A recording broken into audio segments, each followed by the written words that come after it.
सो hey everyone, कैसे हो आप सभी लोग। This is Ankit from triple IT Bhagalpur और आप देख रहे हैं एडुविस। तो यार क्लास 10th के बोर्ड्स आपके खत्म हो गए हैं और जो बच्चे जेई की तैयारी करना चाहते हैं, जो बच्चे जेई 2026 को टारगेट कर रहे हैं, तो ये वीडियो आपके लिए है। इसमें मैं आपको कंप्लीटली गाइड करूंगा, हर स्टेप पे आपको बताऊंगा कि आपको क्या करना चाहिए और ये सीरीज चलती रहेगी। इसमें कई सारे वीडियोस मैं आगे भी ऐड करूंगा। तो इसमें दो तरह के बच्चे होते हैं। एक तो 11th-12th में उन्होंने थोड़ी बहुत तैयारी कर रखी होती है, फिर वो अगले साल ड्रॉप लेते हैं। एक होते हैं कि 11th-12th में कोई तैयारी नहीं करते हैं, केवल मतलब बोर्ड का ही पढ़ते हैं और उसके बाद वो एक ईयर मतलब पूरा डेडिकेट करते हैं जेई के लिए। तो यार मैं अपने टाइम पे मैंने 11th-12th में कोई भी पढ़ाई नहीं की थी, मतलब मैंने पेपर अटेम्प्ट किया था बट बिना पढ़े ही अटेम्प्ट किया था। और उसके अलावा मैंने अगले साल ड्रॉप लिया था, पूरी तैयारी उसी एक ड्रॉप ईयर में की थी और उसके बाद मेरे 95.54 परसेंटाइल आए थे। तो इस वीडियो में मैं आपको पूरी तरीके से गाइड करूंगा कि आपको क्या क्या करना है और कौन कौन सी गलतियां हैं जो मेजरली सभी बच्चे करते हैं, वो गलती आपको नहीं करनी है, जिससे आप अपने जेई मेंस 2026 अटेम्प्ट में एक अच्छा रैंक हासिल कर सकते हैं। तो चलिए शुरू करते हैं। तो यार जो सबसे पहला पॉइंट है ये है कि आपको कोई ना कोई कोचिंग ज्वाइन करनी है। तो आप या तो ऑनलाइन कोचिंग ज्वाइन कर सकते हो या ऑफलाइन कोचिंग ज्वाइन कर सकते हो।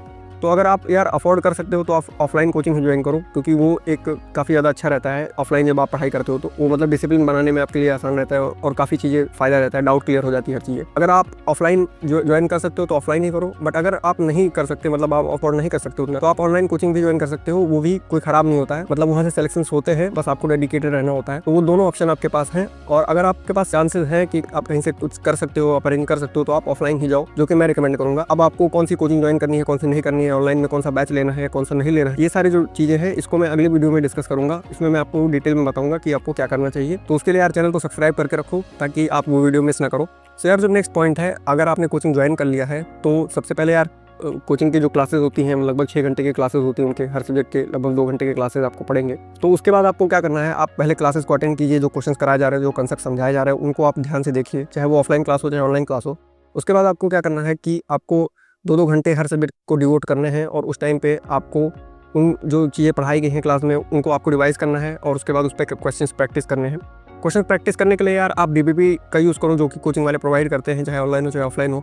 डीपीपी का इस्तेमाल करो। उसके बाद मॉड्यूल और बुक मतलब आप रिकमेंड कर सकते हो। मतलब अगर आपने डीपीपी सॉल्व कर ली है डेली की, तो आप अगर एक्स्ट्रा क्वेश्चन सॉल्व करना चाहते हो तो आप मॉड्यूल और डीपीपी पे, मॉड्यूल और बुक्स पे जा सकते हो। उसके बाद आपको प्रीवियस ईयर क्वेश्चंस बिल्कुल मस्ट है, वो आपको सॉल्व करनी ही चाहिए। तो बस आपको यही सब करना है और ज़्यादा कुछ नहीं करना है। जो मेन प्रायोरिटी है आपकी वो कहीं ना कहीं मॉड्यूल रहेगी कोचिंग की और उसके साथ साथ डीपीपी, क्योंकि डेली में आप बहुत ज़्यादा कर नहीं पाओगे और आपको बहुत ज़्यादा बर्डन ना हो, इसलिए डीपीपी और मॉड्यूल पे ही फोकस करो। और जब आपके पास एक्स्ट्रा टाइम बाद में बचेगा तो उस टाइम पे कोई बुक पे ध्यान देना, क्योंकि इस टाइम पे क्या होता है, बच्चे बहुत ज़्यादा एकदम उनको लगता है कि यार जितने भी बुक्स हैं, जितने भी मॉड्यूल्स हैं, मैं सब कुछ एक साथ सॉल्व करूँगा, मतलब एकदम रॉक कर दूँगा। तो वो चीज़ आपको नहीं करनी है।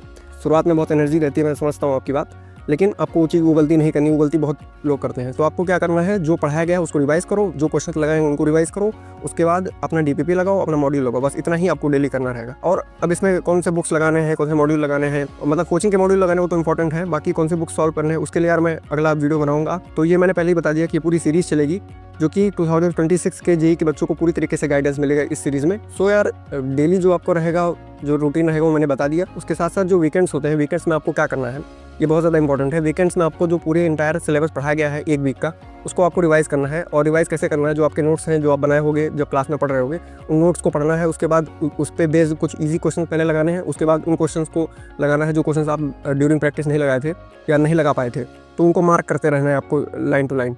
उससे क्या होगा कि ऐसे करते करते आपका पूरा सिलेबस जो होगा एक तरीके से प्रोसीड करेगा और आपको कभी भी बैकलॉग नहीं बनेगा आपका। आप इतने पे ही फोकस करेंगे तो आप काफ़ी लोगों से आगे चले जाएंगे, क्योंकि लोग यहीं पे कंफ्यूज हो जाते हैं। तो यार अब क्योंकि आप अपना सिलेबस कंप्लीट करते जा रहे हो और आप हर हफ्ते रिवाइज भी कर रहे हो, तो आपकी प्रिपरेशन काफ़ी अच्छी चल रही है।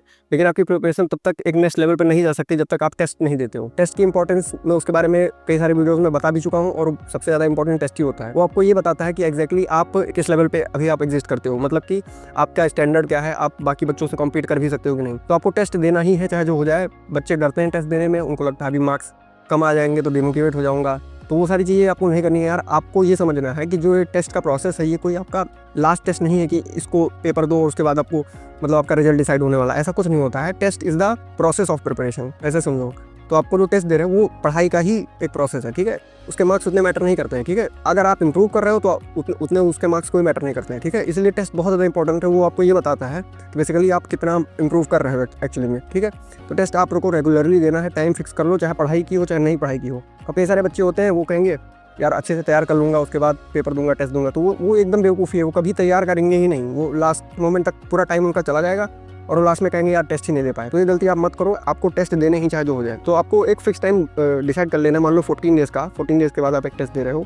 और आप 2 तरीके से टेस्ट दे सकते हो। एक तो जब आप चैप्टर खत्म होता है उसके बाद आपको टेस्ट देने हैं, और वो टेस्ट आपको एनटीए अभ्यास के ऐप पे मिल जाएंगे, फ्री में मिल जाएंगे। सभी चैप्टर्स के चैप्टर वाइज टेस्ट मिल जाएंगे आपको, ठीक है। तो उन क्वेश्चन को जब आप सॉल्व करोगे तो आपको समझ में आ जाएगा कि इस चैप्टर का मैंने मतलब जेईई मेंस लेवल का या ये एडवांस लेवल का मैंने किया है कि नहीं, ठीक है। तो ये बहुत ज़्यादा इंपॉर्टेंट है। और कई सारे टेस्ट तो कोचिंग वाले भी कराते हैं, चाहे ऑनलाइन हो चाहे ऑफलाइन हो। तो वो उन टेस्ट को आपको बिल्कुल नहीं छोड़ना है, जो कोचिंग वाले कराते हैं वो भी बहुत ही रिलेवेंट होता है। तो उन टेस्ट को भी आपको अटेम्प्ट करना है। साथ ही साथ अगर आप एक्स्ट्रा देना चाहते हो तो आप चैप्टर वाइज टेस्ट अपने एनटीए ऐप से दे सकते हो। और साथ ही साथ एनटीए का जो ऐप है वो एकदम फ्री है, उसमें आप फुल टेस्ट भी दे सकते हो, मतलब एक पूरे तीनों सब्जेक्ट का मिला के जो 2-3 घंटे का पेपर होता है उसके हिसाब। तो ये भी इंपॉर्टेंट है कि आप एक फुल टेस्ट भी दो और साथ ही साथ चैप्टर कंप्लीट होने के बाद आप एक सिंगल टेस्ट भी दे रहे हो उस चैप्टर का। तो ये चीज़ आप फ्री ऑफ कॉस्ट यार पा सकते हो एनटीए ऐप के, एनटीए अभ्यास के ऐप से। सो जो नेक्स्ट पॉइंट है बहुत ज़्यादा इंपॉर्टेंट है, मतलब आप तैयारी भी कर रहे हो, हर चीज़ अच्छे से कर रहे हो। उसके बाद जो सबसे ज़्यादा इंपॉर्टेंट चीज़ ये भी है कि आप इस चीज़ पे ध्यान रखो कि आप हज़ारों मतलब स्टडी मटेरियल पे रिलाई करने की कोशिश मत करो। हज़ारों बुक्स हैं, हज़ारों किताबें हैं, हज़ारों मॉड्यूल्स हैं जो कि अभी बनाए जा चुके हैं जेईई में। कभी कोई कहता है कि ये लगा लो, कोई कहता है वो लगा लो। इतने सारे बच्चे रहते हैं, सब कंफ्यूज हो जाते हैं आपस में कि यार क्या करना है, कैसे करना है। तो उस चक्कर में, उस जार्गन में आप फंसो ही मत, सीधे मैं बता रहा हूँ। इसमें सब लोग अपनी गलती करते हैं, अपने 1-2 महीना 3 महीना इसी चक्कर में वेस्ट हो जाता है। तो उसमें क्या करना है आपको, एक बार आपको बैठ के डिसाइड कर लेना है अच्छे से, चाहे इतना टाइम लगे, अच्छे से डिसाइड कर लेना है कि आपको कौन से बुक्स लगाने हैं, कौन से मॉड्यूल लगाने हैं, कौन सी डीपीपी लगानी है। हर चीज़ डिसाइड कर लो कि ये करना है मुझे। उसके बाद उस पर स्टिक करो चाहे जो हो जाए, क्योंकि हर चीज़ मोर और लेस सेम ही होती है। किसी में कोई क्वेश्चन ऐसे दिया है, उसी में दूसरा क्वेश्चन ऐसे दिया हुआ है, वो हर चीज़ सेम ही है, बस आपको बेवकूफ़ बनाया जा रहा है। अलग बुक्स का नाम दे के, अलग मॉड्यूल का, अलग कोर्स का। इस टीचर से पढ़ना है, कौन सी बुक लगानी है, हर चीज़ डिसाइड कर लो जिनसे आपको समझ में आता हो। मतलब किसी का एक हार्ड एंड फास्ट रूल नहीं है कि यार ये बहुत अच्छा है, वो बहुत अच्छा है। कई सारे टीचर होते हैं जो कि कई सारे बच्चे उनको समझ नहीं पाते। कई सारे टीचर ऐसे होते हैं कि बाकी लोगों को पसंद नहीं बट आपको पसंद आ जाते हैं। तो ऐसा होता है, बहुत बार होता है। मेरे साथ भी हुआ था जब मैं मैं ऑनलाइन बैच लिया था फिट PW का, वहाँ पर मेरे साथ ये चीज़ हुई थी। कुछ टीचर मुझे बहुत अच्छे लगते थे, कुछ मेरे को नहीं अच्छे लगते थे। तो वो चीज़ आपको डिसाइड करनी है कि आपको किन टीचर से पढ़ना है और कौन से बुक्स लगाने हैं। बट एक बार जब डिसाइड कर लो तो उसी पे स्टिक करो। हज़ारों बुक लगाने से कोई फ़ायदा नहीं है, एक बुक को 1000 बार लगाने से फ़ायदा है, ठीक है। तो इस बात को याद रखना, ठीक है। और उसके बाद आपको क्या करना है कि बैकलॉग नहीं बनने देना है। कुछ भी हो जाए, कोई भी मतलब कुछ भी हो जाए, चाहे आंधी आ जाए, कुछ भी हो जाए, बट आपको बैकलॉग नहीं बनने देना है। बैकलॉग एक स्टूडेंट के लाइफ का सबसे खराब फेज़ होता है, वो कभी कंप्लीट होता ही नहीं है। अगर मुझे ऐसा कभी लगता है कि मैं आज तक पढ़ाई कर रहा हूँ तो मैं अपना बैकलॉग कभी कंप्लीट नहीं कर पाता। तो बैकलॉग मत बनने दो, सीधी बात है। तो उसमें क्या करना है आपको, जितना आपको डेली मिलता है आपको उतना कंप्लीट कर लेना है। अगर मान लो किसी सिचुएशन की वजह से आपका बैकलॉग बन भी जा रहा है तो उसको यार संडे या सैटरडे कैसे भी करके टाइम निकाल के उसको कंप्लीट कर लो, वरना आप बहुत बड़े एक दलदल में फंस जाओगे। जेईई की तैयारी का जो डार्केस्ट पॉइंट होता है ना, वो यही होता है कि जब आपके मतलब बैकलॉग बन जाता है, जब आपका बैकलॉग बन जाता है उसके बाद आपके मार्क्स जो है सैचुरेट हो जाते हैं, एक ही मार्क्स पे आप अटके रह जाते हो। वो बहुत खराब फेज़ होता है पूरी जेईई की तैयारी का। उस फेज़ में आप ना घुसो। उसके लिए आपको क्या करना है, बस कुछ नहीं करना, जितना आपका डेली का काम है बस उसको निपटाने की कोशिश करनी है। उसके अलावा कुछ भी एक्स्ट्रा करने की कोई जरूरत नहीं है। तो ये चीज़ बहुत ज़्यादा इंपॉर्टेंट है। नेक्स्ट जो पॉइंट है वो बहुत ज़्यादा इंपॉर्टेंट ये है कि आपको नोट मेकिंग करनी है, बट आपको ज़्यादा टाइम इसमें बनाने में नहीं लगाना है, ठीक है। कि बैठ के बल्कि मतलब अच्छे नोट्स बनाने में पूरा टाइम वेस्ट कर रहे हैं, एकदम कलर वलर का इस्तेमाल कर रहे हैं एकदम से। मैं ऐसा नहीं बोल रहा कि आपको पढ़ने में नहीं आना चाहिए। ऐसा नोट्स बनाओ जो आपको समझ में आए कि हाँ मैंने क्या लिखा है, लेकिन उसमें बहुत ज़्यादा टाइम वेस्ट करने की जरूरत नहीं है, ठीक है। Notes at the end of the day किस लिए होता है, बस आपके रिवीजन के लिए होता है, ठीक है। जब तक आप उससे रिवाइज कर रहे हो, जब तक आपको वो चीज़ समझ में आ रही है, तब तक आपको नोट्स की जरूरत नहीं होती। तो इसलिए बहुत ज़्यादा टाइम वेस्ट मत करो यार कि अभी लेक्चर देख रहे हैं तो एक नोट्स बना रहे हैं, फिर उसको दूसरी कॉपी में उतार रहे हैं, फिर उसको तीसरी कॉपी में उतार रहे हैं। कुछ बेवकूफ़ बच्चे ये भी करते हैं, उनको लग रहा है कि वो पढ़ाई कर रहे हैं बट वो एक्चुअली में टाइम वेस्ट कर रहे हैं पूरे का पूरा। बाद में उनको इस चीज़ का रिग्रेट होता है कि हज़ारों कॉपियाँ भर देंगे लेकिन उनको कंसेप्ट कुछ नहीं आएगा। बट एक्चुअल जो कंसेप्ट होता है, जो एक्चुअल चीज़ होती है कि हाँ मुझे आया कि नहीं आया, वो क्वेश्चन से होता है। तो प्रैक्टिस जितनी ज़्यादा हो सके उतनी ज़्यादा करो। ये मत करो कि बस नोट्स पे नोट्स बनाए जा रहे हैं। तो ये गलती बहुत सारे बच्चे करते हैं, ठीक है। आपको बस एक नोट्स बनाना है, उसके बाद जब आप रिवाइज कर रहे होगे तो उसी नोट्स को शॉर्ट करते जाना है। मतलब जो चीज़ आपको समझ में आ गई है उसको आपको दोबारा नहीं लिखना है, और जो चीज़ें एकदम लगता है कि यार भूल जाते हैं बार बार, जैसे कि केमिस्ट्री में हो गया ना, बहुत सारे फार्मूलाज होते हैं, बहुत सारे फार्मूलाज होते हैं और बहुत सारे कॉन्सेप्ट्स होते हैं जो आदमी भूल जाता है बार बार, ठीक है। उसमें कोई गलती नहीं है। आपका दिमाग ऐसा कमज़ोर टाइप का नहीं है, कुछ 10 बार कम से कम रिवीजन करना पड़ेगा केमिस्ट्री का, तब जाके वो मतलब हाथ में आएगी। इसलिए ये चीज़ याद रखो कि इतना तो करना ही पड़ता है, ठीक है। तो उसमें आपको कोई शौक नहीं होना पड़ेगा कि यार मैं भूल जा रहा हूँ बार बार। उतना करना ही पड़ता है, सबको करना पड़ता है। जो नहीं करता उसका नहीं नंबर आता है, सीधी बात। इसलिए आप ज़्यादा टेंशन मत लो इस चीज़ का कि आप भूल जाओगे। आपको बस इतना करना है कि जो आपके नोट्स हैं उनको जब रिवाइज करो तो उसको शॉर्ट करते जाना है, और बहुत ज़्यादा टाइम वेस्ट मत करना नोट्स बनाने में। बस इतना ही कहना चाह रहा हूँ। तो यार इतने सारे पॉइंट्स थे जो ऊपर से मैंने सब कुछ डिस्कस किया, पूरा एक ओवरव्यू दिया है आपको कि क्या तैयारी का जो मेन क्रक्स रहने वाला है। बट इसमें आपको ये चीज़ ध्यान रखनी है कि कई सारे जो पॉइंट्स होते हैं जैसे कि नोट्स कैसे बनाने हैं, फिर कौन से बुक सॉल्व करने हैं, बुक्स को कैसे सॉल्व करना है, अगर रिवीजन कर रहे हो तो रिवीजन में क्या चीज़ ध्यान रखें।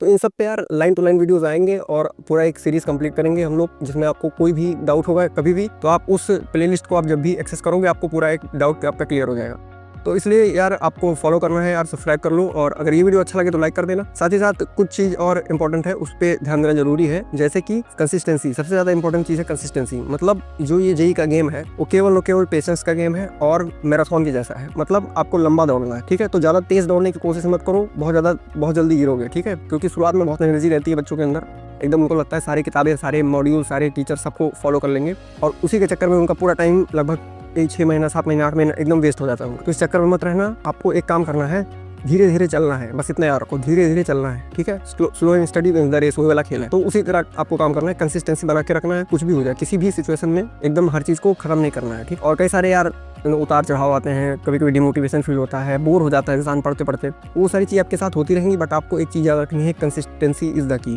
ठीक है। लास्ट तक अगर टिके रहेंगे तो जीत जाओगे। तो यही एक मोस्ट इंपॉर्टेंट चीज़ है, और ये बच्चे नहीं कर पाते हैं, गिव अप नहीं करना होता है। तो ये बात आपको याद रखनी है, ये गलती आप नहीं करोगे तो आप डेफिनेटली मतलब आपके अच्छे रैंक आएंगे, सबसे मतलब टॉप रैंक आप हासिल कर पाओगे। तो ये था इस वीडियो में। और हेल्थ पे यार ध्यान रखो, हेल्थ पे ध्यान रखना बहुत जरूरी है पूरी जर्नी में। अगर आपकी हेल्थ खराब रहेगी, मतलब होता है ना, मतलब कभी किसी चीज़ की वजह से हेल्थ खराब होगी तो 2-3 महीना उसके चक्कर में चला गया, फिर अगले में कुछ और दिक्कत हो गया उसमें चला गया, तो वो बहुत खराब फेस होता है। तो आप एक तरफ लाइफ से जूझ रहे हो, दूसरी तरफ जेई से जूझ रहे हो, और जेई आसान चीज़ नहीं है यार, कोई मतलब ऐसे खाली ऐसे बैठे बैठे या हवा में बातें करने से नहीं निकलेगा, बहुत ज़्यादा हार्ड वर्क लगता है। मतलब पॉसिबल है, बट ऐसा नहीं कि मैं इम्पॉसिबल बोल रहा हूँ उसको, बट वो काफ़ी ज़्यादा टफ है, ये इस बात को कोई नकार नहीं सकता। और आप उसको और ज़्यादा टफ बना लेते हो जब आप फालतू में गलतियाँ करते हो, तो वो चीज़ आपको नहीं करनी है। तो यार इतना था इस वीडियो में, और ये सीरीज़ आगे चलती रहेगी, जो नेक्स्ट वीडियोज़ हैं मैं बनाऊंगा। और साथ ही साथ अगर आपको किसी और एक स्पेसिफिक टॉपिक पे वीडियो चाहिए तो आप कमेंट करके बता दोगे, तो उस पर भी मैं वीडियो बनाने की कोशिश करूंगा। तो अगर ये वीडियो आपको अच्छा लगा तो लाइक कर देना, और चलते हैं और मिलते हैं आपसे नेक्स्ट वीडियो में। तब तक के लिए ऑल द बेस्ट।